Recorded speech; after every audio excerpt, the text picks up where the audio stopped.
Parce que le jeûne, c'est sûr que on prend un temps, on se prive de nourriture, mais ça va au-delà de se priver de la nourriture. C'est vraiment un temps que nous passons avec Dieu, un temps que nous passons dans la présence de Dieu pour se sensibiliser nos esprits. Et donc, je conseillerais à la personne de vraiment prendre le temps, d'essayer de laisser de côté tout ce qui l'empêcherait de passer du temps dans la présence de Dieu.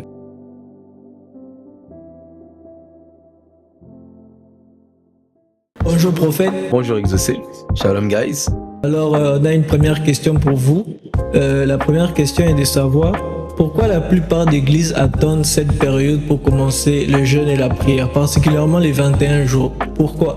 Bon, c'est une excellente question. Hein. C'est sûr que c'est un peu compliqué de répondre pour les autres églises puisque lorsqu'on reçoit des programmes comme ceux-ci, surtout les programmes de jeûne et prière, c'est vraiment des programmes qui sont basés sur les instructions qu'on reçoit de Dieu.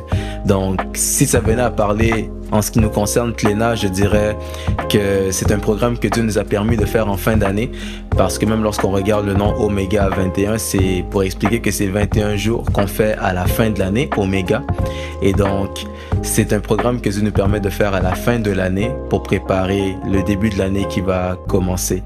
Et pour nous, on voit que c'est plus...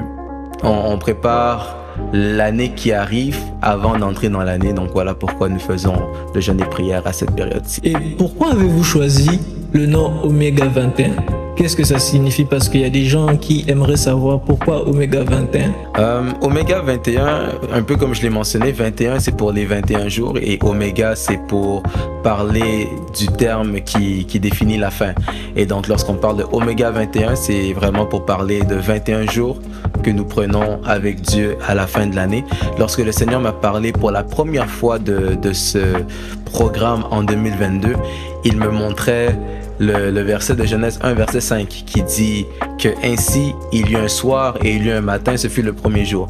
Manière à expliquer qu'avec Dieu, la nouvelle saison ou la nouvelle journée ne commence pas le jour, le matin, mais la nouvelle journée commence le soir. Et voilà donc pourquoi nous commençons l'année, nous préparons l'année qui arrive en terminant l'année dans la présence de Dieu. Quel conseil donneriez-vous à quelqu'un qui débute le jeûne et la prière, qui pour la première fois, qui ne sait pas s'y prendre, quoi manger, que faire? Je conseillerais à la personne de prendre vraiment le temps de se concentrer sur Dieu, c'est-à-dire de vraiment essayer de se séparer de tout ce qui peut nous empêcher de passer du temps dans la présence de Dieu. C'est-à-dire, autant les réseaux sociaux, parfois on s'en rend pas compte, ça prend beaucoup de temps.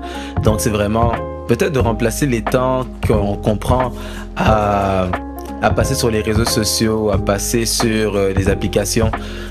On peut les remplacer par des temps de prière, les remplacer par des prédications qu'on va écouter. Parce que le jeûne, c'est sûr que on prend un temps, on se prive de nourriture, mais ça va au-delà de se priver de la nourriture. C'est vraiment un temps que nous passons avec Dieu, un temps que nous passons dans la présence de Dieu pour se sensibiliser nos esprits. Et donc, je conseillerais à la personne de vraiment prendre le temps, d'essayer de laisser de côté tout ce qui l'empêcherait de passer du temps dans la présence de Dieu. Merci prophète, très belle réponse. On va passer à la dernière question pour ceux qui nous suivent. Qu'est-ce que voir Jésus signifie dans la vie d'un croyant? Qu'est-ce que cela signifie et comment pouvons-nous reconnaître sa présence dans notre quotidien? Lorsqu'on parle de voir Jésus, la première des choses qui se passe, c'est que quand on voit Jésus, il y a une réelle conversion qui doit prendre lieu, qui doit prendre place. Autant lorsqu'on peut regarder l'histoire des disciples, il y a toujours un changement au niveau de l'identité de la personne lorsque la personne rencontre Jésus. Et c'est comme ça même lorsqu'on parle du thème « Je veux voir Jésus », certaines personnes s'attendent à ce que ça puisse être un programme où on va chercher d'abord la manifestation de Jésus ou encore l'apparition de Jésus. Ça peut arriver et on aspire à ces choses. Mais c'est important de se rappeler qu'au-delà de l'apparition, on veut être en mesure de reconnaître le Jésus qui est apparu. Parce que certaines personnes voient Jésus apparaître mais ne reconnaissent pas Jésus. C'est comme ça qu'on dit même que plusieurs ont reçu des anges mais n'ont pas su que c'était des anges qu'ils avaient reçus. Et donc, oui, on veut voir Jésus de manière physique, le vivre de manière authentique, mais la première des choses qui se passe lorsque quelqu'un rencontre réellement Jésus, c'est une réelle conversion. Il y a vraiment un avant-après lorsque quelqu'un rencontre Jésus. C'est ce qu'on doit voir dans la vie de tous ceux qui vont participer à ce jeûne et prière, qu'ils soient capables de voir que avant le jeûne, j'étais comme ceci. Et après le jeûne, je suis comme cela. Avant le jeûne, je me battais avec telle chose. après le jeûne, je réalise que ce qui me tourmentait auparavant, je réalise maintenant que j'ai la capacité de dominer sur ça. Donc c'est la manière maintenant de le manifester, ce sera vraiment par les fruits et les résultats. Donc je crois que tout celui qui participera sincèrement à ce jeûne et qui rencontrera réellement Jésus verra une transformation au niveau de son identité et de son caractère. Merci prophète, c'est un plaisir de vous avoir avec moi. Alors j'aimerais vous inviter à prier pour ce programme, pour toutes les personnes qui participeront à ce programme. Père, nous te disons merci pour ces instants.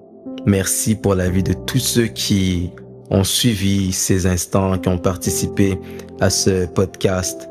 Je prie dans le nom de Jésus à ce que tu puisses toucher les cœurs, toucher une vie, fortifier celui qui se sentait faible, fortifier et faire prendre conscience à celui qui se sentait incapable. Seigneur, je prie que par ton esprit, que tu puisses nous aider à permettre à ce que cette bonne œuvre que tu as commencée en nous, que tu la rendes parfaite. Je sais que parfois nous avons tendance à commencer des choses, mais de la difficulté à les terminer. Mais je prie pour une grâce de terminer, que ce que nous allons commencer puisse arriver jusqu'à terme. Je prie dans le nom de Jésus à ce que tu puisses agir dans la vie de celui qui te cherche réellement, te manifester dans la vie de celui qui désire te voir et que quelqu'un puisse te vivre de manière sincère et de manière authentique afin qu'il puisse y avoir un avant, après Oméga 21. Que gloire te soit rendue. En ton nom précieux de Jésus, nous avons prié avec l'aide du Saint-Esprit et nous disons Amen. Amen. Merci prophète d'avoir accepté l'invitation. Alors, pour tous ceux qui aimeraient participer au programme, on vous met l'adresse de l'église en dessous en description. Et vous avez aussi le Instagram pour plus d'informations.